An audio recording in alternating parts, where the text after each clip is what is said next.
Hello, hello, hello. Welcome to another episode of Break the Cycle with me, your host Joshua Smith. I hope everyone's having a wonderful Thursday evening. Like I didn't have to think that pause. time. Boom. Got it on the spot, dude. Without even having to think about what day of the week it was. First time in a long time. Maybe the first time. Yeah, absolutely. We're stoked. We're gonna have a great show tonight. There's a lot of people hanging out with us tonight. I'm happy to see you guys. You're probably just here because I'm running for president, or because we have an absolutely fantastic guest. I don't know. One of the two things. If it wasn't for those two things, there'd probably be three people. It's for AJ's handsome face. Yeah, AJ is handsome. That's for sure. You know what? You want to turn that camera on real quick? Because we did not turn that camera on. So you guys can't see AJ tonight because we forgot to turn on their camera. You'll have to turn the camera on and hit the shutter button. Yeah. We're already boomering the stream. We're in peak form. Yes. Now you gotta hit the shutter button again. Hit the shutter button again. We're in peak form. You gotta hit the shutter button still. Oh god. Yeah. God, AJ. I could have turned on. There you go. Now we can see you. Now we can see you on the wonderful Sony A6100, or I think it's 5100 actually, but 6100 would be a lot more expensive than what we have here. Guys, we've got a great show for you tonight. I'm very excited. Before we get too far into it, of course, we're going to talk about some sponsors. TopLobster.com, the man, the myth, the legend, my good friend and partner on Break the Cycle. We can get all kinds of great Top Lobster gear a lot of Top Lobster gear, shirts, hats, backpacks, hoodies, all that great stuff. In fact, Ryan's wearing a great custom purple Break the Cycle t-shirt tonight. You can get that by using BTC at checkout for a 10% discount, or joining the Patreon, subscribe to Star, become a member of our YouTube channel under all of our videos by hitting the join link, where you can get into a private Discord server and get all of Top Lobster's new gear up to 2 weeks before it goes to the general public. A 30% discount if he ever puts anything new out. Come on, Top. Where you at, buddy? It's time. Time to hype up America again. You know what I mean? He's too busy talking about like aliens, and apparently he thinks nukes aren't real. Yeah, that's his new thing, that nukes aren't real. He's my favorite conspiracy theorist. We need to do an episode of Conspiracy Couch and have him come in again. Him and Dan Smots and Dave Casey together would be fire, dude, for sure. I would like that a lot. I'm running for president. In case anybody wasn't aware, it was kind of a joke in the beginning, and now we're running like a serious campaign with a lot of campaign members, and we're getting a lot of things. I will be on Timcast in real life on August 30th. A little nervous about that, but I'm excited. Lining up some other things, trying to get on Patrick Bet David now. Of course, we'll be pushing to get on Rogan and maybe The View. We're gonna try to go on The View. Dude, they're not gonna let you on the View. Bro, I will wreck them worse than anybody that's ever been on that show, except for Norm Macdonald. Yeah. Because Norm Macdonald absolutely destroyed The View so bad. They were just like, Norm, you can't say these things. And he's like, oh, okay. But Hillary Clinton, though, I mean, murderer, right? Check in with my wonderful co-host. Of course, we got Mr. AJ, sir. How are you doing tonight? Oh, I'm doing fantastic. Good. Chinese spy balloon free? Light. Recovering from the fair food. Yeah, the fair food will mess you up, dude. I've had a rough one today from the fair food yesterday, for sure. It slows you down. Yeah. It's worth it though. Yeah, it is delicious. I had the Mexicorn yesterday with the chorizo in it. That's my next one. Yeah, I'm gonna dude, have that Saturday. Best thing I had at the fair so far. It ranks right up there with the hot beef sundae that I enjoy as well. Have you had one of those yet? Is that elote? Yes, but they do it a little different at the fair. They like shave the corn off into a cup. Oh, okay. And then they put all the spices and cream and cheese and all that stuff in there. But they put like grilled chorizo in there too. What? Which is not normal for elote, and it was really good, dude. Like really, it's one of the best things I've ever had at the fair. Next to, of course, the hot beef sundae from Kettleman's Ranch or whatever they call it, because that's the best food at the fair, dude. It's hot beef sundae. Yeah, it's mashed potatoes with they have their beef, but it's like shredded beef, really. Classic. Yeah, it's so good, and it's got gravy, and then they put the one tomato on the top. It's really good stuff, man. Right, Kurtz, how are you doing tonight, sir? I am doing good. I've been rocking the fair. First time I've ever been to the Iowa State Fair. I'm mostly just working it for the party. This man was a rock star. I'm a monster. Yeah. Yeah. Unparalleled. I'm a monster for sure when it comes, and not just campaigning. I mean, if you put me in a booth somewhere and be like, "Hey, get us some supporters," I'm going to do it. Mm-hmm. There's no doubt about it. And I didn't even come with like a canned, prepared like campaign speech at all. Nope. But by the end of that shit, I had it down to a science for sure. I mean, there's no doubt, and it was really easy because, look, there's a lot of people out there that are just frustrated with the current system. I mean, we had guys yesterday. We had a guy yesterday as a farmer, and the government came in and took over part of his land to run up a pipeline. Yep. You know, he's like, "What's your views on eminent domain?" I'm like, "Oh, this is going to be an easy one." No, you know. Yep. But yeah, it was really, really crazy, dude. Like it was fun. But I think I handed out 150 of my presidential campaign business cards, at least 150. And we got people to sign up for the mailing list yesterday for me and the Libertarian Party of Iowa. And people walked away from, I didn't know this till after, but people walked away from our booth and donated to my campaign. Several. Awesome. That's like 2 or 3 amazing. different times. Yeah. Awesome. Yeah. And I think one person bought some merch and all that stuff. So yeah, dude, we're doing good. We have over 80 unique donors to the campaign now. Pretty good for a guy who just announced. Yeah. Put out one video. You can engage voters, and I think it's the reason that we're the first in the nation status, and it needs to stay that way. I'm pro first in the nation status, obviously, right, for Iowa. And honestly, I don't know exactly what the recipe is, but we see through a lot of bullshit, and we appreciate genuine candidates. So Sure. I think that's why they send them here first, because we can kind of vet your genuineness. And see through your bullshit. And if it's a bullshit candidate, they don't do well here. Yeah. And I wasn't bullshitting people. I was telling them the way it is. They're ready for somebody just to talk to them straight up. Yep. Yep. JC, thanks for the $10 super chat. He said he heard Josh serves a mean shit sandwich. And if you don't understand that, it's because you haven't been paying attention today. With the file dumps that came out from the LNC, because I'm running for president as a libertarian, the current chair said she'll handle that shit sandwich with class as she normally would, which is really cool to say about my presidential candidacy from the chair of the party. Really great time. But anyways, guys, we got a great guest for you tonight. I'm very excited about this one. She is the hilarious face and voice behind Daywalker Comedy. She's a voice actress, streamer, makes quasi problematic sketch comedy. And if you haven't seen it, it's probably some of the funniest shit I've ever seen. Her name's Miss Amanda Miller. Ma'am, how are you doing tonight? Hey, thanks for having me. I'm doing pretty good. Good. We're glad to have you. These guys had not seen your sketch comedy before the show started. I should have probably sent it to them much sooner. I'm sorry. That's all good. I quit. This is a good thank you, guys. You come highly regarded from a good friend of mine, Mr. Zachary Varnell, who thank you, Zach. has told me repeatedly you have to have this woman on. She's hilarious. And I did watch your stuff and was like, yeah, let's do it. And then I booked the show, and here you are, and I'm excited to have you. So why don't you tell us a little bit about your sketch comedy, who you're hoping to offend, because it's obvious that you're hoping to offend people. And here at Break the Cycle, we are fans of anything that offends people with sensible, delicate sensibilities. So we're fans. But tell us a little bit about your sketch comedy, how you got into it, all that good stuff. Yeah. So I kind of, I grew up with like Chappelle and, the Boondocks and South Park, like all the comedy that just, didn't really pick a side necessarily. It was just fucking funny.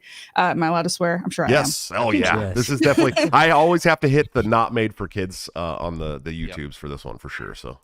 Well, then that's fucking awesome. Let's go. But yeah, so I don't know. I grew up watching that kind of comedy, and I felt like I started seeing it disappear, and I started seeing people apologizing for it. And I was like, no, if comedy should be truth, and I don't think it should be offensive to tell the truth if you do it in a smart and nuanced way. And that's the thing is, I'm not aiming to offend. I'm aware it's going to offend, but I'm like just trying to make a point and make people laugh. So yeah, that's kind of the company I'd like to be in, is Chappelle. That's really great company. As a guy who grew up, I'm 40, so I grew up with Eddie Murphy and Richard Pryor and George Carlin and some of these really, really hilarious comedians. And it's so funny to me to see like comedy today, because the people, there's comedians today that if they were the last comedian on earth, I would never watch another comedy. There's horrible comedians, and I've said a lot of their names on here over time, but it's so funny to me that a nation of people and a generation of people that grew up on South Park and Richard Pryor and Eddie Murphy and George Carlin and Roseanne and all these shows that were massively offending today are so offended by every single thing that they hear and see. I don't understand how you can grow up watching that stuff. The Chappelle show was great comedy. Listen, great comedy is mean-spirited. It is. It is. there's part of it And stereotypical, too. It's true. Yeah. I feel like because it's pointing out the fact that nobody wants to talk about. So I that's feel the like last free, you know. there's a way that Chappelle did it, where it's like, it's even if it's mean, it's still funny. Like there's some comedians that I think are just like, oh, that guy's kind of an asshole. But if you can tell, like even like a tiny, minute amount of truth, somebody's gonna find it funny. Yeah. Raritan in the chat said Rodney Dangerfield, dude. Yeah. We had Andrew Dice Clay, man. You want to talk about like the most offensive motherfucker you've ever seen in your life? It was Andrew Dice Clay. And he's like, there's no way Andrew Dice Clay could do any stand-up comedy anymore at all. He would be canceled, hung from the front of the White House. I mean, it would be just terrible for him. Have you seen his stuff? Have you seen what he does on Twitter? No, I haven't. Is he? Oh, he's still active on Twitter? It's funny. It's funny. He's like a weird old man, he plays out of touch old man. Yeah. And he just messes with people on the I'll street. have to see so it. it's like dude. he messes with people on the I street. didn't know that. Most people don't recognize him. Dude, it's fucking funny. The last time I saw Andrew Dice Clay was the father of Lady Gaga in A Star Is Born. Oh, that was her dad. That was him? Yeah, that was Andrew Dice Clay. Yeah, and he like popped up on the screen like, no shit. Yeah. And then I'm like, oh, he's not going to do anything misogynistic in this. That's for sure. You know what I mean? And that's what he's known for, right? I mean, he was like the ultimate misogynist, and you're never going to see any of that shit again. And then like Ari Shaffer, Ari Shaffer. Shafir. I mean, the shit he did on YouTube back when YouTube didn't kick you off for stuff was The Amazing Racist. Was some of the funniest, and he's Jewish, okay?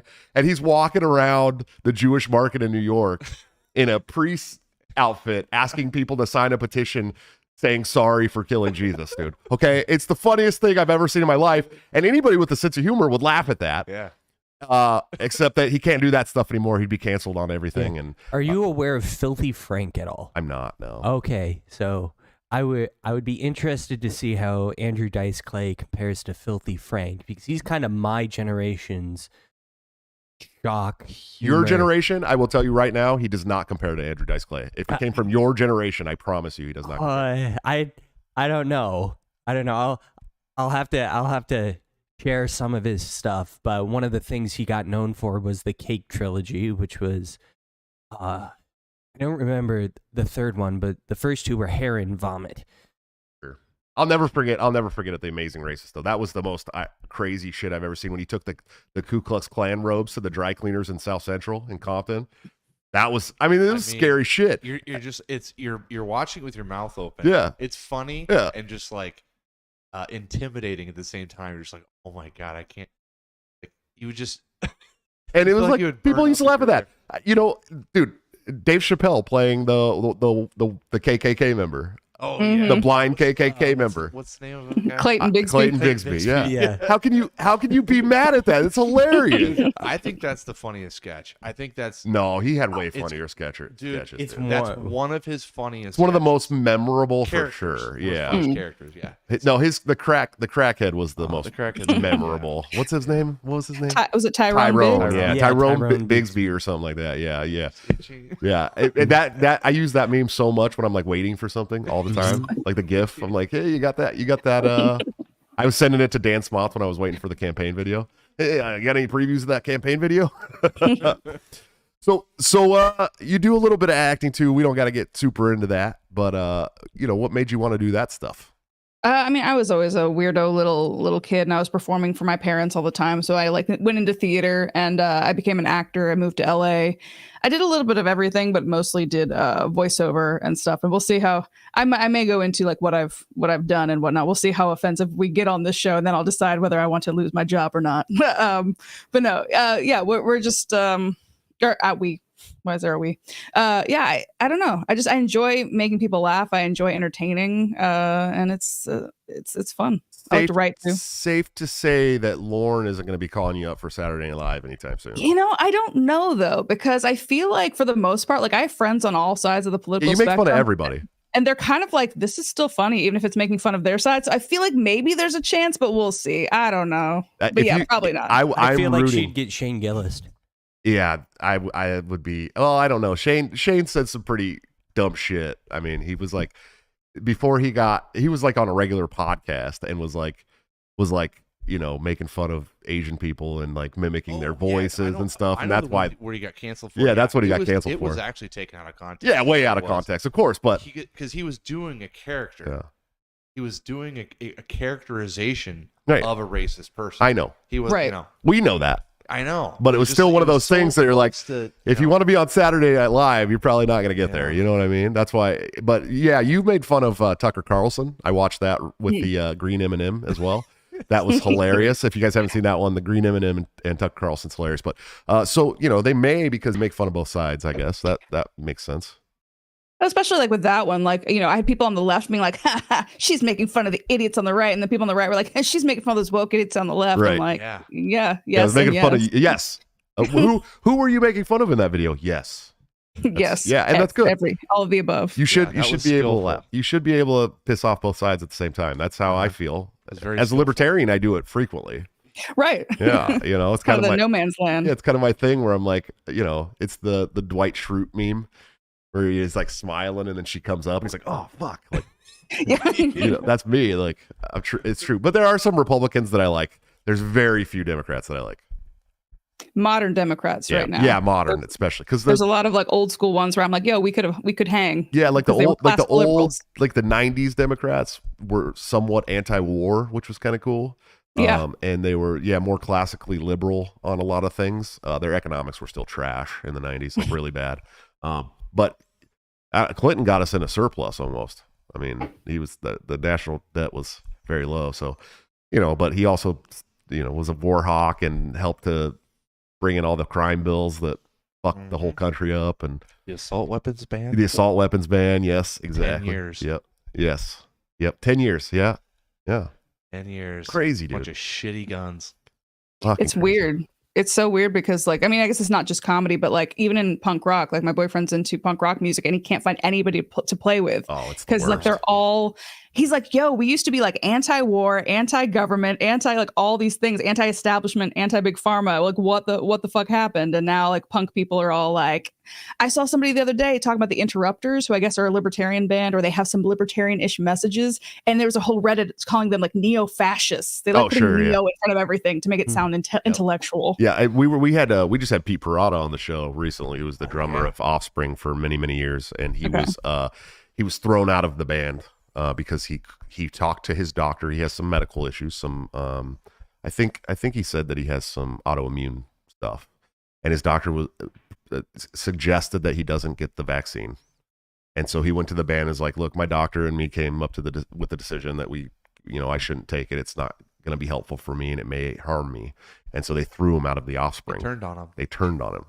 They're just like, fuck your lupus, Greg. Yeah, exactly. Like, like for real. Pretty like much. that's really, and I think it is something along those lines. And they were like, yeah. And he had been in the band since like, I think the late 90s, early 2000s, maybe. He's been in the band a long time. And he's telling us how, they had barbecues together and their kids were friends and all this shit. And then all of a sudden they don't talk anymore at all. And, he tries to explain it like, well, yeah, of course the record label had something to do with it, but no, dude, at that point, it's not about the fucking record label anymore. Fuck your record label. You know what I mean? Like you don't break friendships that you've had for this long where your kids are friends. You know, I think It was after they had "fuck you" money too. yes. Oh, way after. this I is mean, way their after. main Yeah. success. Yeah. In 2020, man. Yeah. The Offspring's one of probably the highest paid punk rock bands under like Blink-182 and Green Day, Yeah, dude. dude. I mean, you know what I mean? And So, I hesitate it to was say a money punk thing. rock for the other two bands because, when I was a kid, Green Day was definitely punk rock. Like their old shit was definitely punk rock. Yeah. Like 10,029 Slap Happy Hours was a great album, and Kerplunk was a great album, and Dookie was a great album. Those were punk rock albums. They're not really punk rock anymore. I'll always call Blink-182 punk rock, even though they're pop punk. They are pop punk. Yeah. And they started like a whole wave of new age pop punk that I appreciate. So I appreciate them. I'm a punk rock kid too. And it makes me really fucking sad to see what my scene has devolved into. Thankfully, I'm more on the hardcore side. Like I grew up in really into hardcore, and the He hardcore loves kids. hardcore. Yeah, and a lot of the hardcore bands are like, oh yeah, we're not going along with that shit. You know what I mean? Is that like you? Would you put like Black Flag and stuff like that? Black Flag was Okay. like pretty much one of the original hardcore Gotcha. bands. I Yeah, was gonna say yeah. that's the Prior, demarcation. and that's prior to Rollins and stuff too. But like MDC was one of the original hardcore bands. There's a lot of bands that I'd say that were more hardcore in the punk rock scene prior to this too, like the Damned and stuff like that. But my first album that I ever paid cash money for was Damaged by Black Flag, and it was Henry Rollins. I was a little bit younger, but that was my first CD that I ever paid for with my own money. Was Black Flag's Damaged. I've been listening to hardcore since 93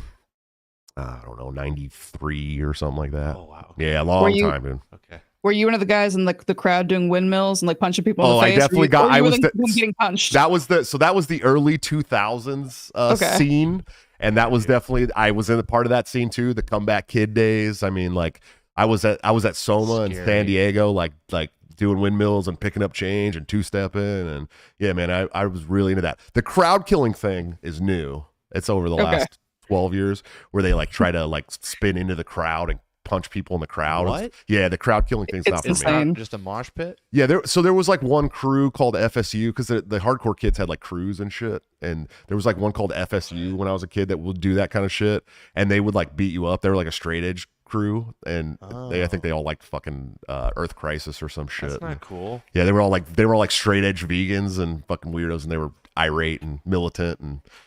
But do you think straight edge was the first turn from punk towards anti-punk? No, straight edge has been around a long time. Straight edge has been around a long time, dude. I mean, it's been around a long time. Okay. But Minor Threat really made the straight edge scene big because they were straight edge, and they were the ones. I want to say they were the ones who started the X's on your hands and shit to show that you were straight edge. I could be wrong, but. I could go on and on about this shit all day. That's why I don't talk music on the show, because I literally will talk about hardcore and punk rock all day long. It's just very interesting how it intersects with everything else. Yeah, well, and that was around the same time. It really came out of the hip hop scene too in New York, right? Like Beastie Boys were a hardcore band, who crossed over to hip hop. I mean, and you know, I don't know. Anyways, what's some of your favorite sketch comedies? You got some? Me? Yeah. I mean, we already talked about Chappelle a little bit. There's Whitest Kids You Know. That was a good one. Do you ever see? It's one of my favorites, and like nobody remembers it. But there was the one that it was like race war, and he like shows up to his friend's house. He's like, "Hey, Bill, come down here." And he's got like a baseball bat, and he's like, "What do you want?" He's like, "Race war, come on." He's like, "What the fuck?" He's like, "Didn't we always talk about doing that?" He's like, "No." He's like, "Oh." I don't remember that one. It's like 5 minutes of him just being like, "Come on!" Like it's like a kid asking a kid, like another one to come out and play ball, but it's like race war. Well, it's my era. I grew up on In Living Color, of course. That was my very favorite. Nice. Yeah. And then Kids in the Hall was. Oh yeah. I mean, you couldn't beat Kids in the Hall. Those crazy Canadians, and a lot of those guys got very famous. The Kids in the Hall guys. Yeah. If you're not aware, Dangle from Reno 911 was on Kids in the Hall. Of course, Michael. Oh, I didn't know. Was he on earlier seasons? No, he was on Kids. The guy from Reno 911? Yeah, Deputy Dangle. He was on. I'm sure that he was on that show, right? Kids in the Hall. I mean, I'm sure. Probably. Yeah. It's been and Michael forever. Ian Black got famous from Kids in the Hall as well. Wait, are you talking about The State? No, Oh, I watched that too. I thought they were on The State. maybe I'm That MTV sketch show. Kids in the Hall. Let's see. Kids in the Hall has like it was McKinney, the guy who plays Glenn on Oh, It's the Superstore. Mandela I'm way effect. off. Those guys all got famous too, though. Yeah. Yes. Yeah. Why did I mix them up with? Was it The State that I'm thinking What of? year? What year was the I state? think so. It's like 94. Yeah, I'm mixing them up with The State. You're right. You're absolutely right. I want to say I watched older runs of the state on like Comedy Central. Yeah, The State had Michael Ian Black, Thomas Lennon, which is Dangle, and of course Ken Marino too, who's really funny. And there's another famous guy from here too, isn't there? Wasn't the girl from Joe Latruglio? You know who he is? Yeah. The funny looking one. Wasn't the girl from Reno 911 on there too? Trudy. Let's see. With the brown hair, but she had blonde hair back then. How did I mix up The State with that? That's crazy. Yeah, Carrie Kenny Silver. Yeah, they're all 90s comedy. It makes How did sense. I mix it up with Kids in the Hall? And we watched Kids in the Hall too, and I know now that I looked at it, I remember Kids in the Hall too, and I know that was funny. Apparently, they have a return now. There's new Kids in the Hall with the same cast on Prime, and I did not know about that, so I'm gonna go watch that. Cool. But those guys got really famous. A few of those guys got really famous too. Definitely Dave Foley, for sure, and Mark McKinney, but not as famous. But Joe Latrulio is on what is the show? Brooklyn 911 or Brooklyn 99. Brooklyn Nine-Nine. Yeah, but he's also been in a bunch of other shit. He was the guy with the really high pitched voice in what was that? What's the movie I'm thinking of? He's like, come on, you got it. He's got the chipmunk voice in the gym. I don't know. What? I know what you're talking about, and I can't remember either. Which movie was it? Is it? Oh, it's Hangover. The one, no, it's the one with the one where he's looking for a best friend. Paul Rudd. I Love You, Man. I Love You, Man. That's the one. Okay. Yeah, you've seen that, right? Jesus. And he like starts going on these like bro dates to meet people. And I think that Lieutenant Daigle's in there too. He ends up kissing him after they had dinner one night. Do you remember that? That movie's fucking hilarious. Probably. It's been a while. There's another one. Upright Citizens Brigade was good too. That's right. Yeah. It's good.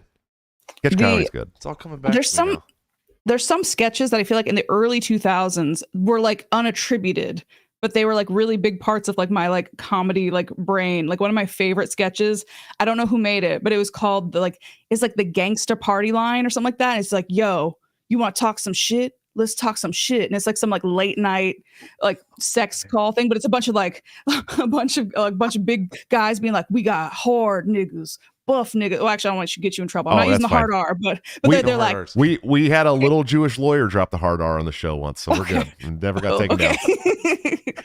Well, yeah. So it's really good. Just look, I think it's called Gangsta Party Line. And it sounds like In Living Color is what it sounds like. It's really funny, but I don't know who made it. And all that. And when I was really young, we loved all that. Yeah. That's where Keenan and Kel came from. Mm-hmm. All that and the Good Burger was the spinoff, and then Kel Thompson made it on to or Keenan Thompson. Why do I always Keenan Thompson? Keenan Thompson made it on to Saturday Night Live. I think he's still on Saturday Night Live now. Yeah, didn't he win an Emmy recently, like for writing or something? It's crazy to me. He's good. Yeah, and I don't want him to leave the show, obviously, but I want him to go do more something else. Yeah, blow him up. Yeah, because he's fucking hilarious, dude. Fucking funny. My kids still like parts. and Good Burger is like timeless. Yeah, my kids now still love Good Burger, and I'm like, we watched that when I was a kid. You know what I mean? It's timeless. But I would say Key and Peele is probably the best new comedies. There's no doubt about it. 100%. They're fucking hilarious. I said no. The best for me will always be the football player names. That's my favorite. Yeah. Latavius Moore, Mississippi U. I don't know. Just the way they did that was so funny. But what was it, like something donkey teeth? Yeah, Ladarius Donkey Teeth. Yeah, it was just like so. It had me rolling. Probably. I mean, that sketch went on for like 7 minutes, and it just never ended, and it was so funny. Well, they brought it back year after year after year. And then they would incorporate actual NFL players occasionally, so they would bring on DeBrickashaw Ferguson. Yeah, which was meta world peace, right? God, homeschool. Yeah, that shit was hilarious, dude. Yeah, homeschool. Yeah, that's right. Dan Smith, Brigham Young University. All right, so I hate to do this, but we got to talk a little bit about what's going on in the Libertarian Party right now. I tried to stay away from. Okay, so for you guys that don't understand. The guys who watch the show know that I've resigned as a vice chair. I've made it pretty clear why I did it on this show, but I've never really like dropped names or anything like that. There's a whole episode if everybody's curious. Yeah, there's a whole episode about it, and there's a whole episode about us running for president and all that stuff too. And then there's a lot of episodes in between those where I was like, I'm done with the LP, right? Mm-hmm. And it's true. Like I was in my head, I was like, I'm done, but I always kept it in the back of my brain, like, okay, we're gonna run. We're gonna run for president. If nobody else is gonna run for president, we're gonna do it because I can bring some of those same people to the table. I think I have a lot of the same contacts, and I'm showing that through the media that we're about to get, right? But here's the thing: I didn't want to drop names because I didn't want to shit on any of my friends. That was a very important thing for me, is to navigate it in a way that I didn't ruin the mission that I helped create with the Mises Caucus and all of my friends who are still doing the work and are believe in the mission and all that stuff. I was very jaded. And I am still, and I still maintain that, I've had a couple people reach out to me recently like, hey, what do you think about running for chair? Like I ran for chair twice and lost both times. And I ran for vice chair and won, and it didn't get any better. You know what I mean? So I'm not in the headspace to be that role, right? Like I can't do that. I just can't go be that guy anymore. Like I took all those arrows for years and years and years to get us to the top of the mountain, and we got to the top of the mountain, And I found out that the chair that I had all my delegates vote for had been trying to get me removed from the board for a year prior to Reno. Okay. That's fucked up to find that out. I didn't know that. I did hear that that same chair was trying to have Karen Ann removed. I had never seen the actual proof. But as I found the actual proof of it with these data dumps that are going on, I found out that I was included in that brokering of the deal to have removed from the board because I was, quote unquote, a problem to my own people. Now, that is just the pinnacle of the reason why I resigned from the board. It was very, very clear to me that the chair and several other people on the board were having a concerted effort to try and have me removed or leave that board. And they were going to do anything they could, even dragging my name through the mud to party members. Because I was getting calls from party members like, why is the chair and this person and that person saying you're not doing anything? Meanwhile, I'm calling the staff, asking the staff what I can do because I have no direction at all. Okay. I noticed that donor calls weren't being made. I noticed that we were losing really good staff members that I did not intend to see go out the door. You know what I mean? And it was like I came to a point where it was either I saved what little political capital I had left for whatever else I wanted to do politically, because I do care about my country and I do care about the people in my country and I do care about the party that I helped to try and build up. If you're not aware, for several years, I was the #1 recruiter and the #1 fundraiser in the entire Libertarian Party. Okay. Not just in my county and not just in my state, in the entire party. You can't tell me that I didn't care. You can't tell me that I didn't do the work. I did. I went to 48 states over the last 6 years and did the fucking work. I put together ballot access fundraisers that I hosted in other states that I'm not from. I did ballot access petitioning in Ohio. I've never lived in Ohio. You know what I mean? Like, you can't tell me that I'm not the guy who did the work, because I did, while I was taking these arrows from the rest of the people in the party that hated me in the caucus. Okay. But I was getting calls from members and other board members saying, hey, why are we getting reports that you're not doing anything? You're not doing any of this stuff. I don't know, dude. Why don't you go call the staff that I've been calling and asking them what I can do to help, please? Because I've been doing what I can. I'm calling other states trying to figure out what we need to do for ballot access. And you know what I mean? And like, that's my job as the vice chair. Unless somebody gives me another direction, which I wasn't getting, other than start a show for the party. Well, I'm not going to start a show for the party because as soon as I hopped on a stream for the party, I was getting text messages to tone it back. You want me to start a show for the fucking party when I have to tone it back on a Bitcoin fundraiser? No, absolutely not. Because you know better, right? And so I was very hesitant, and I wanted to navigate it in a way that was very calm and reflective of the work that we had done. And I didn't want to ruin anybody else's work. But now the proof is out there. Now the proof is out there that shows there was a concerted effort to remove me from the board, and that after I won, I was a problem and needed to be handled, quote unquote, handled. And I wasn't going to stick around to watch my own people do that shit to me. And I wasn't going to be dragged through the fucking mud for 2 years by the people I helped get on that fucking board to begin with. You wouldn't have been there without me. Period. So I walked away because it was better than that. And I thought, what else could I do to help the party? What else could I do at this point? Maybe I'll help the state party because the national party doesn't want me anymore after all the shit that I did. And I had all the institutional knowledge. I'd been on that board for 4 years. 4 years I've been on that board. I knew the staff. I knew how they acted. I knew what they did. Me and Karen Ann and Stephen Nikela and Dustin Nana and Rich Bowen are some of the only people that really returned to that damn board. And we were the ones that knew all that stuff. And they didn't want to work with me or anybody else that had institutional knowledge. And there's some really good new people on the board too. I want to make it clear. I never wanted to diss those people. I never wanted to diss the Mises Caucus. They were all my friends. We took the journey together. But we made a mistake in Reno. A big one. Huge one. That is hurting us. And it needs to be fixed immediately. If not immediately, by DC. So I'm running this campaign as much to bring people back to the table that are pissed off and done with all the shit as I am running it to be the presidential candidate. Because there's one chance left to reignite that flame, and I'm gonna take it. That's why I'm back. That's why I'm doing this. And I think we have a really good shot to change the political landscape in this country for history, forever. I know it's rhetorical when you said there's a mistake made in Reno, but I mean, do you want to spell that out for anybody that's maybe watching the show? Because it's a lot of inside baseball, man. Yeah, the current chair, Angela McArdle, was plotting to have me removed from my position last term, before we even got to Reno, and was plotting to have Karen Ann Carlos removed from her position so that she could hop into that role and look good for her chair candidacy.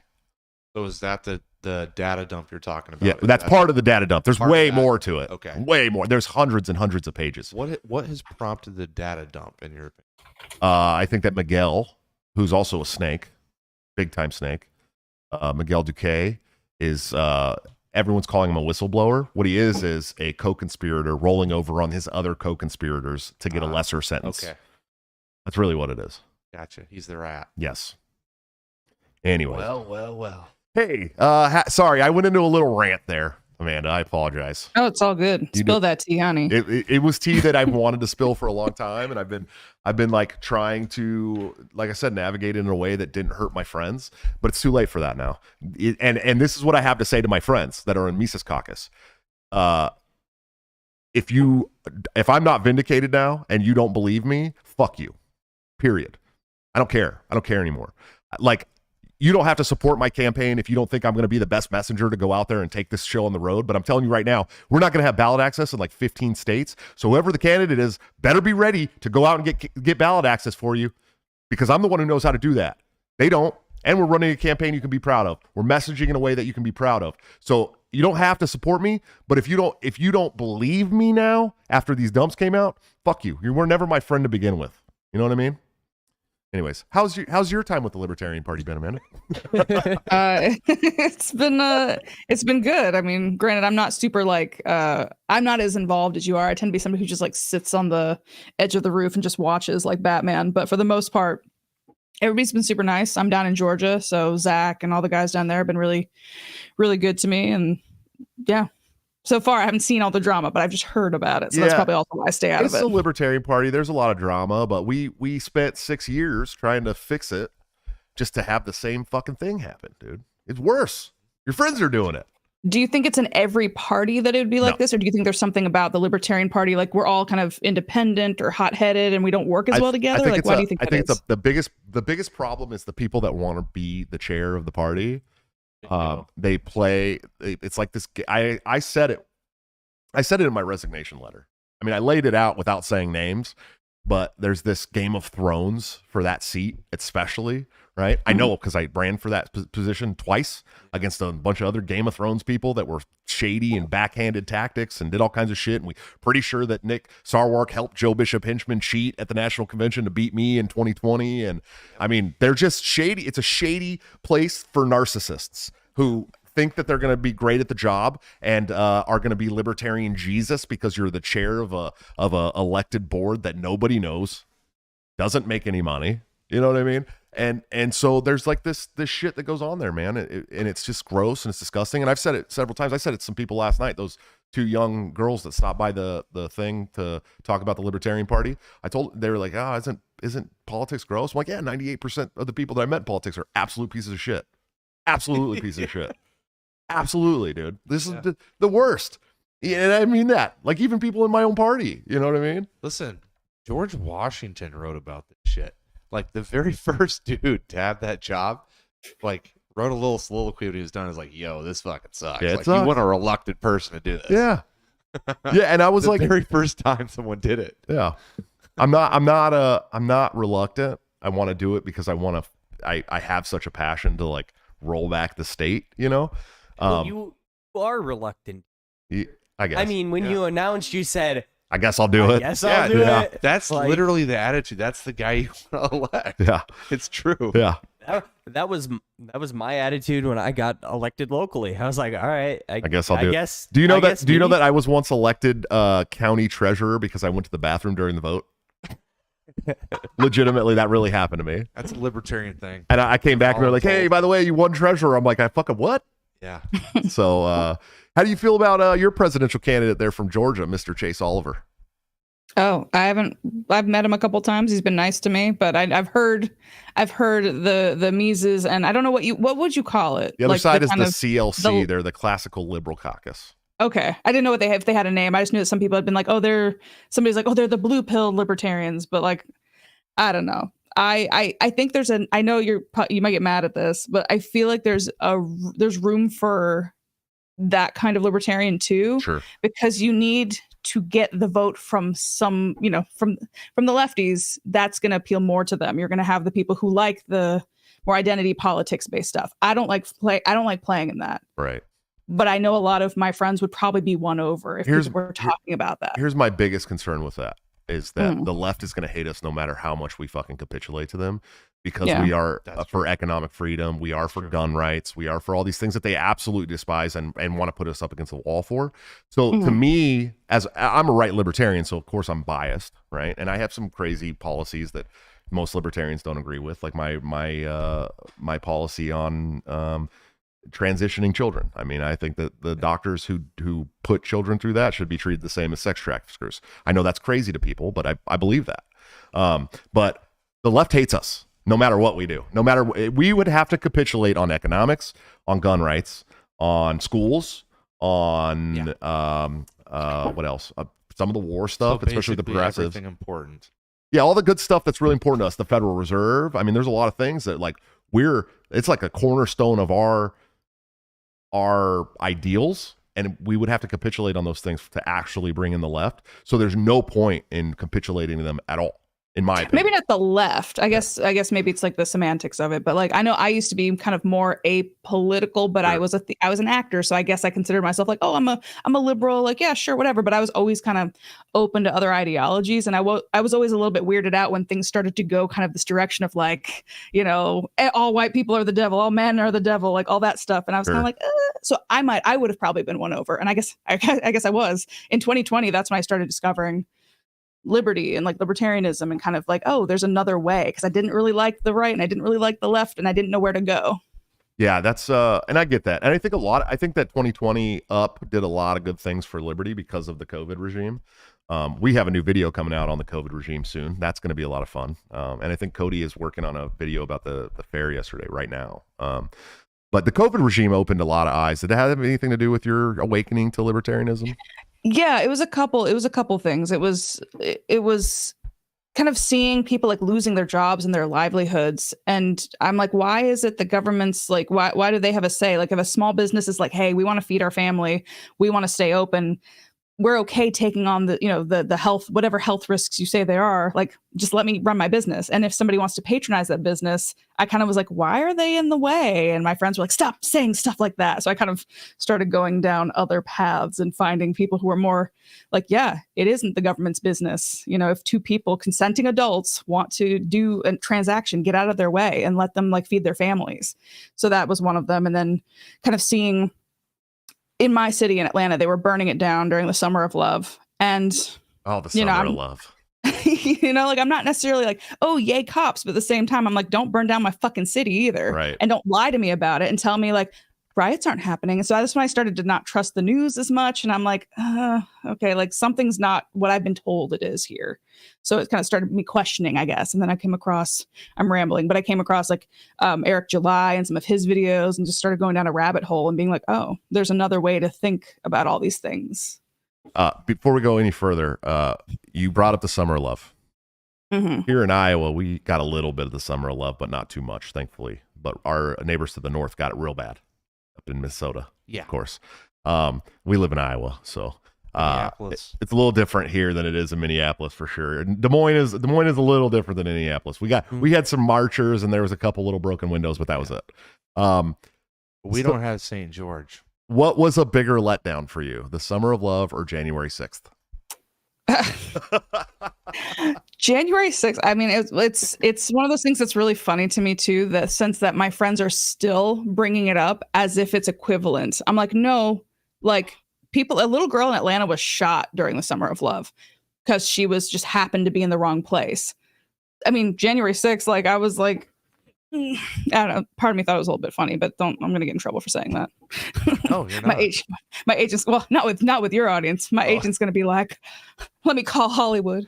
But no, like it's just, you know, I guess it was funny to see politicians finally be scared. I guess that's what I kind of was like good about it. But yeah, no, it makes me want to laugh because I grew up in Oakland, California, which is, it's just violence every day. Anywhere you go, if you're not in the hills, violence every day.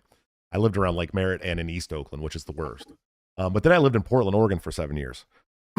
And when you talk about the summer of love in these other big cities, Portland's been doing that for over a decade. I mean, they knew the Antifa there. That's like the Antifa hub, right? Portland, Oregon.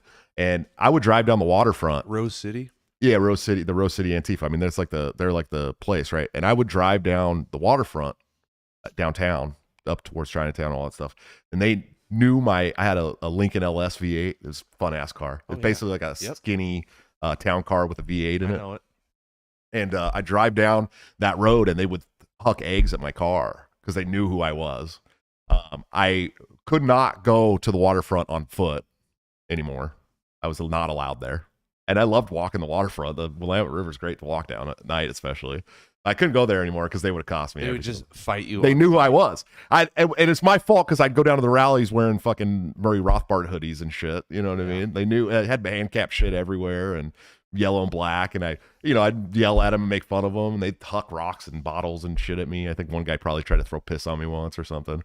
But I left Portland, Oregon. I left Portland, Oregon in 2018. So this is, I think I moved to Portland, Oregon in 2010 or 2011. And I was gone 7 years later and it was happening the whole time I lived there. Which autonomous zone was in Portland? That was in Chaz. That was up in Seattle. That was Seattle. Which one was in Portland? I don't know if they had one or not. I don't know. But anyways, I remember hearing about one, but I don't know if it was in the summer of love. Well, we got a couple super chats here. My friend Kevin Brady here said, "Are you going to come to Washington? Are you going to come forward and support D or not?" And then he sent a $5 super chat and said, "Josh, are you going to come out and support D in Washington State?" I'm not sure what you mean, but if you're talking about my campaign for president, I would like to make it to Washington State at some point, especially because if I'm in Oregon or Washington, I can visit my mom and my sister. I love that.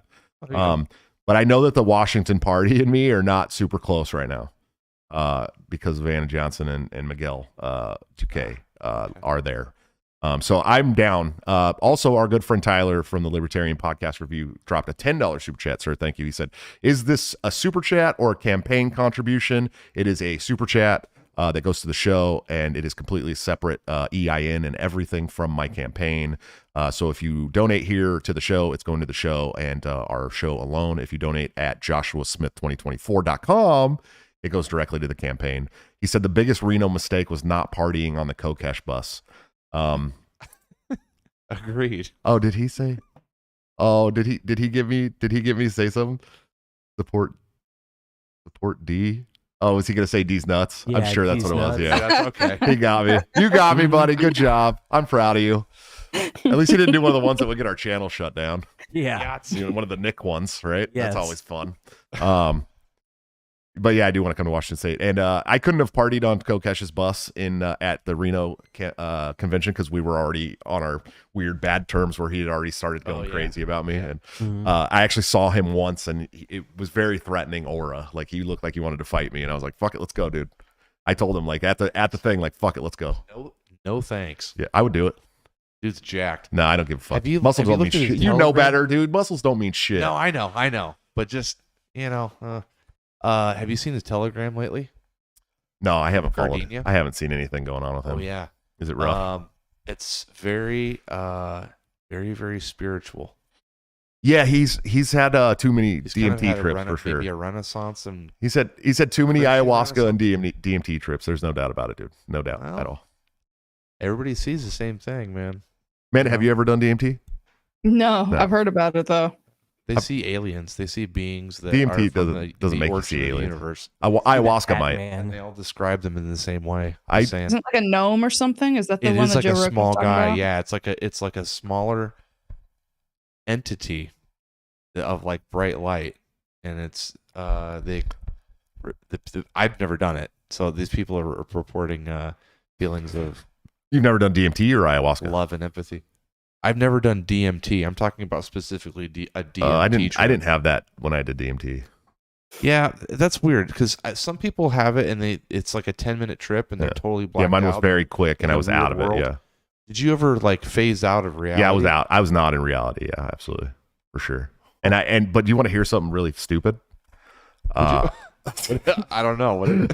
This is many years ago. Okay, it's actually when I lived in Portland, Oregon, and we used to do something called the Barton to Carver float on the Clackamas River. One of my favorite things in the world to do. It takes about 5 hours to complete the float. You start up at Barton Park and you float down to the Carver Park. You drop all your homies up top, and then you bring a car down to the bottom, and then someone picks you up and brings you back up, and then you all get in tubes and float down the river for 5 hours, 6 hours. Cool. And it's so much fun. And you get a floating ice chest and Bluetooth speakers and waterproof bags. We have similar floats here in El That's my Dorado. favorite thing in the world to do. I love floating rivers. And my buddy who owns a school bus pizza shop. It was like a food cart, but it's a school bus that he turned into he's got a brick oven in there and everything. Super cool. Really cool, like hippie dude. And he's like, pulls out this pipe on the river while we're floating down the river, and it's a meth pipe. DMT. And I'm like, are you fucking smoking meth while we're floating down the river? He's like, nah, man, this is DMT. And he's like, would you like to see what it's like? And I'm like, hammered. I've been drinking Fireball. I've half a fifth of Fireball down halfway through the trip. What is it about river floats that makes people want to get so fucking annihilated? Because it's the most relaxing place you could possibly be. I know, but people want to go just fucking hard. Yeah. So I was like, yeah, sure, why not? I've heard a lot about it. Let's give it a go. And I woke up 10 minutes later, sitting with my back against a rock, with like the fucking tube under me, and all my friends were gone. And I was like, where the fuck did everybody go? And they hadn't gone far, just a little bit up the ways. And they're like, hey, you all right, man? I'm like, yeah, I guess. I'm not really sure what just happened, dude. What'd you see? I don't remember. I don't even remember, dude. I don't know that it was DMT. I don't know. I've learned that when somebody describes an experience that I'm like, I cannot understand the appeal of that, is almost always the appeal is to get shit-faced. Yeah, I just liked to drink a lot in the good old days, and I don't drink almost at all anymore. How about you, Amanda? You do a lot of drinking? Not really. I was into I don't know. I was a late bloomer, so I was like I was raised a church kid, so I didn't do anything. And then in college, I was like, oh, okay, like it was my first time like doing pot, and so I was more of like not a pothead. I liked edibles. I don't like smoking because I have asthma. I'm a nerd, but yeah. Edibles, and then I did some ketamine therapy, which is if you have PTSD or anything, any anxiety, anything like that. I've been looking into it. Yeah, I've been looking into it.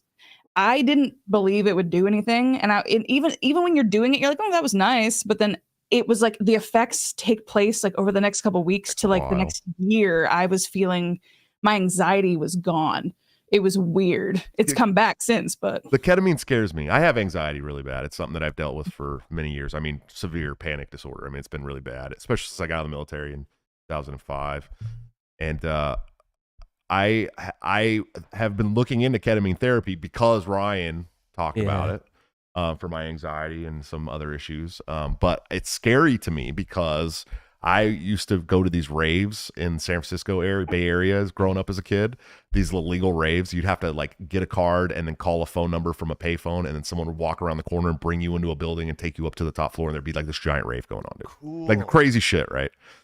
And I was doing the rave thing and probably I don't know ecstasy or something, and somebody's like, "Oh man, you need some." And he's like, no, we didn't do MDMA back then. We did ecstasy, dude. It had like, the same thing. It had like DXM in it and heroin and fuck all kinds of shit. Well, if you had a dirty dose, no, they were all dirty doses. The MDMA was in the late 90s, they were all dirty doses in San Francisco. It just you found which ones had the stuff in them that you liked.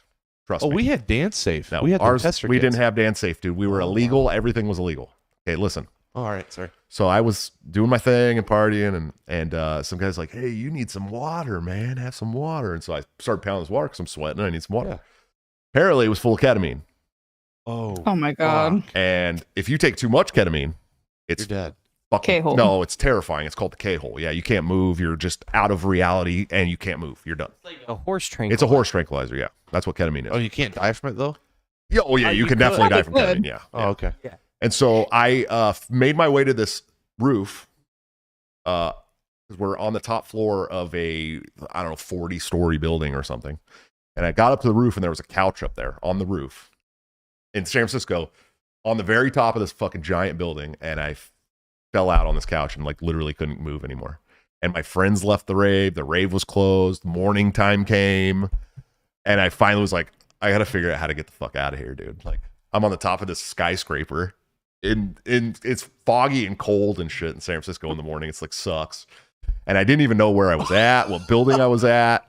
And I didn't have a car. I had to go and find the BART station and get a BART back and then take a bus from there. Like, yeah, dude, because I was young. I think I was like 16, 17.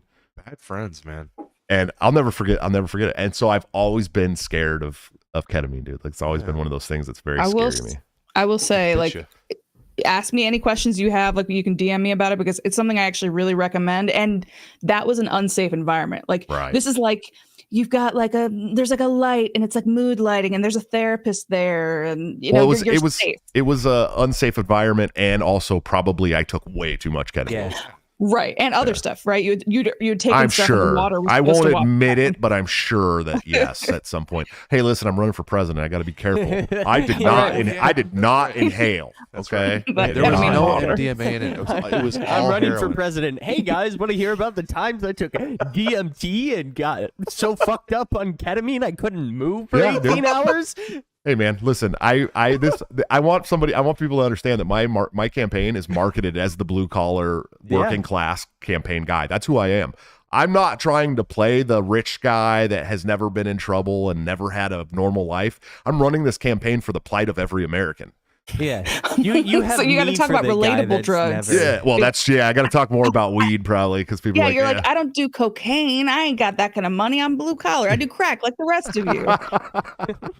But it's, Well, the it's rich guy that never drinks meth. already did that. He Yeah. became president. They Yeah. still fucked him Yeah, over. he switched to fentanyl recently. yeah, I've been on the fentanyl kick just recently, but no, I've been clean from drugs for over a decade, completely clean from drugs, and I've probably drank 5 times in the last 2.5 years to 3 years. I probably drank. You guys know these guys over here are drinking beers every single time we're in the studio. How many times have you seen me drink beers with you guys?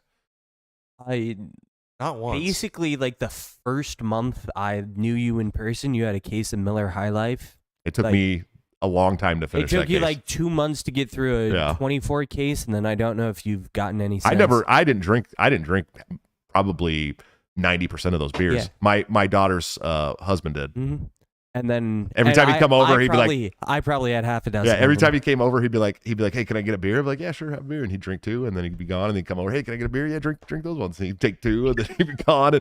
And I don't drink. I don't drink. I don't smoke. I don't party. I smoke cigarettes. That's it. That's my Yeah. vice is the Marlboro Reds, which is gonna kill me faster than any of the drugs ever would have. And then with the ketamine place that I sent you that I looked into, it basically looks like one of those plasma donation centers. They Yeah, they sit you sit you down in down, a yeah. chair, you pull up like a fucking movie on Netflix on your phone, stick something in your arm, and Yeah. 50 minutes later you walk out and We went to a place like that in Vegas, but it was for hangovers. It was so fucking cool, dude. This was long. Liquid IV. Lot of years ago. Well, not just that, but they had these big, huge beds with like tables around them and like a TV. And you went there in your pajamas from the hotel room. They'd give you a car and then they'd hook you up with an IV and feed you breakfast and all that shit while you're in bed watching a TV, like getting an IV. And then you could go. You felt like literally you wake up with a migraine and be like, oh my God, we partied till 5 a.m, you know? And within an hour, you felt brand new. They gave you an oxygen. Like a flavored oxygen. This And is like one of the most American things. dude, it was one of the I've ever coolest things I've ever seen in my life. I was 22 years old or something like that, 21 or this is 22 the years most old. degenerate thing I think And I I've ever partied. heard. heard. No, it's responsible. No, it's You're responsible, replacing yeah. Vitamins. Yeah, dude. Yeah, they give you electrolytes You're in the. taking care of your Yeah. body. A hangover means that you're damaged. Yeah, it's hurting you, dude, for sure. Yeah, it's the poison that you voluntarily took in for fun needs to get out. Huh. Anyways, we're at the hour mark here. Probably gonna start wrapping up. But Amanda, where can people find you, support you, listen to you, all that good stuff? Yeah, you can find me at Daywalker Comedy on YouTube. That's kind of my main hangout place. Also, Epic Mike was in the chat earlier. I do a live stream every Tuesday at 11 a.m. Eastern time with him, so come check that out. And yeah, I'd say I'm on Twitter and Instagram, but I'm terrible at social media. I'll do little spurts and then I won't check the app for like 3 months. So just go to YouTube. Yeah, and there are videos of her on her Twitter that are hilarious. So a lot of my followers come from Twitter for sure. I think our biggest click-through rate is always from Twitter. So I need to get back to posting there, and I need to get back to making sketches. For a while, I was like kind of focusing on work and stuff, but my project is wrapping up soon, so I'll be able to start making sketches and being a problem again. You do have one of the coolest backdrops I've ever seen, by the way. I love the nostalgia makes me just the happy. 90s. Yeah, this is a functioning Sega Genesis. I feel like we're in an episode of Saved by the Bell there for sure. I appreciate that. I like the whole Clarissa Explains It All thing. Yes. Like I was like, you know what? If I can design my space, like my creative space, you can't see the whole room, but I've got like a wig rack over here. You probably can't see if I point the camera there, but like a rack of 100 wigs. I've got like a costume closet. I've got like, it's like a playroom. You're ready so it's to like go. It's like my 90s play space, but I'm 35, so nice. It's not as cute anymore. I love that. More sketches. Yeah, we're big fans at Break the Cycle of your sketch comedy for sure. Go home tonight and look them all up and. Thank you. If I ever become the president, with all the kickback money we get, we're definitely going to fund you your own show. You know what I mean? Yeah. We were at the fair yesterday, walking around, hanging out, and I was campaigning, handing out my business cards, which are really cool, by the way. And we were getting video footage for a video of us being at the fair, and we walked up on a crew of younger, kind of, I don't know, hooligan type guys, and they're like. At first, they were like, nah, we're voting Donald Trump, man. I was like, really? Well, I'm running for president, and my name's Joshua Smith. They're like, no way, you're running? Really? I'm like, yeah, man, I'm just blue-collar, working-class guy. This is my platform. You guys want to check out the website, all that stuff. And by the end of it, the guy's like, will you let us come visit the White House? And I'm like, hell yeah. He's like, we smoking blunts in the White House. I thought it was the funniest shit I don't know. I try to message to the younger crowd, but I am 40, so, and I don't smoke blunts anymore. But you know, well, we had some kids come up to us and they're like, "Are you YouTubers?" Yeah, we're like, no, we're running for president. If you can believe that. And they were like, "Are you serious?" I was like, "Let me put it in your terms. He's running no cap for real." That's right. And they went, "No cap." Yeah, and then they wanted to take pictures with me, which was pretty. That felt good. You know what I mean? Like, yeah, you know, maybe if we did give them their. We did give them the card and said, you know, go check it out. Maybe it'll help them in their journey to whatever ideals they have. You know what I mean? I obviously want to message to people who vote, but if we can take the next generation and make them into self-responsible, like respectful people through liberty, then fuck yeah, dude. Why not? You know? I had no exposure to a libertarian candidate or supporter until I was 17 years old and a senior in high school. I was much younger than me. Civics class, and they had people come in from each of the parties and give a little speech. That was the first time I'd ever heard about libertarian. That was much, much, much earlier than I did, dude. I didn't know what libertarian was in 2007 when I found Ron Paul. I didn't know what a libertarian was. And by end of 2008, I had already finished For a New Liberty by Murray Rothbard, and I was radicalized, you know. But yeah, I don't know. Man, we appreciate you. Yeah, I didn't know till 3 years ago. So you guys never know who's listening. You never know who your message is going to reach. So and the coolest thing for me is using culture to turn people on to liberty. And I think that, you know, the more people that do that, the better. That's why we appreciate people like Amanda and of course people like Eric July and people who do comics and music and you know, those are the type of people that reach more people than any of our candidates really do. You know what I mean? So thank you so much for what you do, Amanda. We appreciate you. You're hilarious. I look forward to seeing more sketch comedy from you. And don't be a stranger. We'd love to have you on again. Yeah, thank you guys so much. This was really fun. Absolutely. We had a blast. All right, guys, if you're watching this show or listening on the podcast app, please go to Daywalker Comedy on YouTube. Hit that subscribe link. Give her a follow. She's hilarious. I feel like if we can have like a mass influx of followers, we'll probably get some new videos from her right away. You know what I mean? So help me, help you, help her. You know what I'm saying? Guys, great show night. I know I went on a little bit of rant about the the LP, and I'm sorry to the people that might be offended, but not really, to be honest with you. It's shit that needed to come out a long time ago. I put in way too much fucking work for this party to just walk away into the sunset and have people throwing rocks at me. You know what I mean? Like, I did too much for the movement to have that happen. And I'm not trying to toot my own horn, but when there was no Dave Smith and there was no Tom Woods and there was no Ron Paul endorsement or any of that stuff, I was the guy who went out there and did it. And so to have my own friends mad at me for something that I couldn't even talk about because I didn't want to hurt their work sucked. It fucking sucked. But I don't care anymore. Like, I'm not hurting your work because all that shit's out there now. And now you can see for yourself what actually happened. Yeah, people concerned with receipts. There's receipts. Yeah, there's out receipts now. out there now. now. There's some data there you can look at. Yeah, I got more receipts too that I'm not going to put out publicly, but I got plenty more. That was, a couple weeks ago we were talking about on the show. Like, people are like, "Well, what's going on? Well, you should name names." You can't. I know they were mad at me, and I didn't want to because I didn't want to hurt. Heiss is still my buddy. I love Heiss. I think his work's great. I think the work he's done is great. Well, sorry guys, what kind of shit was going to come out too? I'm getting over being sick, so I'm still coughing shit out of my lungs. But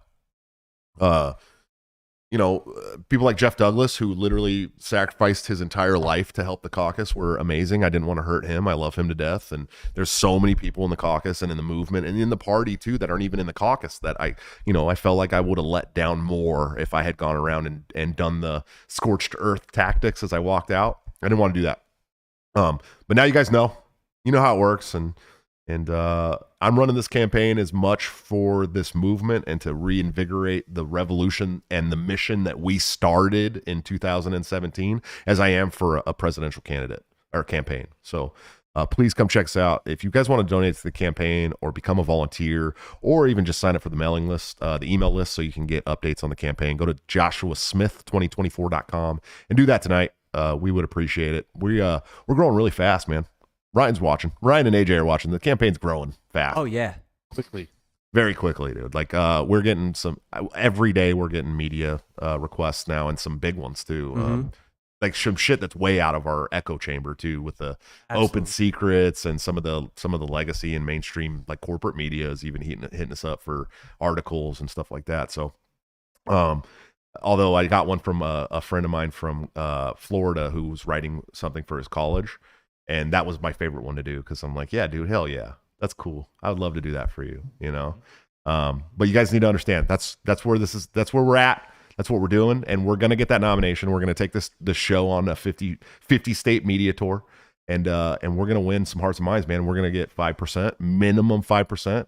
Any libertarian candidate that's telling you he's gonna win the general election is smoking a lot of drugs, dude. Do not listen to that snake oil salesman. They cannot do that. But what we can do is get 5 to 10% and change the political landscape in the United States forever. It will never be the same because now we have a third major national political party that people are going to be fine with joining because we're successful and we can actually compete. So that's the goal, man. That's the mission. That's what we're going to do. We're going to get all these ragtag libertarians and liberty lovers together, and we're going to start a party that starts to actually compete with the Republicans and Democrats to the point of where even if we don't win, we're the shark in the water coming for their jobs. And now they have to start to govern like they campaign. AJ, you got anything before we take off, buddy? I have exciting news. Uh-oh. The redacted caucus of the Libertarian Party. We're still on Twitter, guys. We're still on Twitter. It's redacted OF. Okay, yeah. Oh, OnlyFans? On Twitter. You guys got an OnlyFans? Still on Twitter, people. Nice. But anyway, we were banned off Facebook, and they torched all of our accounts. So this is the exciting news that you had? Yeah, we're back. No, we're still alive. Oh, okay. All right. We're still reached on Twitter. Yeah. I think maybe an endorsement coming. We'll see. I would love to have a redacted caucus endorsement because I love you guys to death. And I did just get the Reed Coverdale endorsement today. Yes. If you guys didn't see that. The coveted Reed Coverdale. I talked to Reed on the phone earlier. He's like, I was just about out the door, dude. I said, don't leave yet. We got shit to do still, buddy. And he's like, all right, well, I'm going to help you on the way out and we'll see what happens. And so he turned around and endorsed. And that's great because, I went to bat for the New Hampshire guys. I never stopped going to bat, even when it was very wildly unpopular to go to bat for the New Hampshire guys. I did, but I've done that for a lot of states too. They know I got their back. You know what I mean? And for you guys that don't know, we do have a new video coming out with Dan Smots, a new Dan Smots video coming out on the COVID regime, where I did not go lightly at all. So that's going to be fun. Ryan, you got anything before we take off? Like, comment, subscribe, share the video, share it with your friends, share it on Twitter, share it on Threads, if anybody actually still uses that, because that was a fad for like 5 3 minutes. days. 5 minutes, dude. Mm-hmm. Follow me on Twitter at BulldogGamer28 and give me some yep cocks in the chat before we wrap this up. That's it. Just the yep cocks for my buddy over here. He's always wanting a little cock. If you guys can hook him up, he'd appreciate we're it. closing in on the 1 year anniversary of family members getting extremely butthurt about a Pepe. Oh yeah, that's right. We're almost at Fantasy 5. My fantasy football draft is on September 3rd, and it was fantasy football that your family kicked you out of for using Pepe as a picture in your fantasy football league, dude. Your own family dropped you out of there, dude. Yes, that's messed I had been up, in dude. that league for 14 years. Yeah, and too extreme, I left. Ryan. Yeah, that's Across the that's line. messed up, dude. 14 years in that league. I would never get. I've been in a league for 14 to 16 years, I think. I was in it when we were still draft. It's longer than that. I think it's been 20 years. When we were still drafting at the round table on the big whiteboard with like paper names and shit. Like we didn't use the internet. Yeah, dude. They had to literally go through all the stats and like write them down. So I've been playing fantasy a long time now, and that he just hit me up for that league and said September 3rd is our draft. I'll never leave that league ever. I'll be in that league till the day I die for sure. Guys, I love you to death, man. Thank you so much for hanging out. The podcast feed has been broken for the last couple of episodes. I don't know if I didn't talk to you guys about that. What? Something wrong with the anchor. I couldn't get the 2 episodes uploaded, the last 2 episodes. Yeah, so I'll try again tonight. Hopefully we can get that going and get those up. If you're listening to this, my apologies. It really is not my fault this time, I promise. It has been my fault before. We've been plagued with issues. Yeah, this time it is not my Technology fault. issues. I'm hoping to get these 3 uploaded tonight if it'll let me. I don't know if we get banned on there or what, but like sometimes it just refuses to let me upload episodes. I don't know why. Support the campaign, man. That's what we really need right now. This campaign's blowing up, and we have an opportunity to do something really beautiful and very high visibility for our ideals. And I'm not just saying that because it's me. This is for all of us. I'm doing this for everybody who felt the sting of the mandates and the crushing weight of the federal government over the last 3 years. That's what I'm doing it for. And we're taking on some new campaign slogans, but the one that is the closest to my heart is a vote for me is a vote for vengeance, because that's what we're doing. This is a vengeful campaign. We're going after the people who have harmed you, your families, your business, your jobs, all that stuff. But I'll see you next week on Thursday. We should have Travis Grew back in the studio by then, or back on camera by then. Until then, don't forget to break the cycle.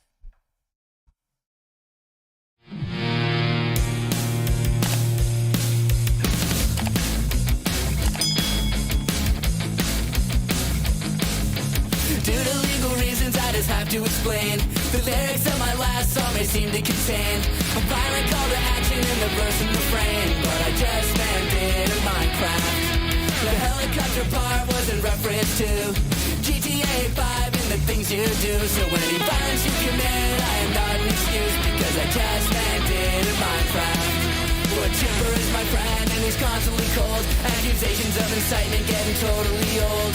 Make your own choices, yeah, you have control, because I just meant it in Minecraft. Obviously I would never advocate force, unless there's due process and a trial, of course. And if you're convicted, we will make you a corpse in Minecraft, just in Minecraft. You're nothing I mean, you know it. No product dinners, cause it closed for COVID. Holy shit, I think I'm a poet.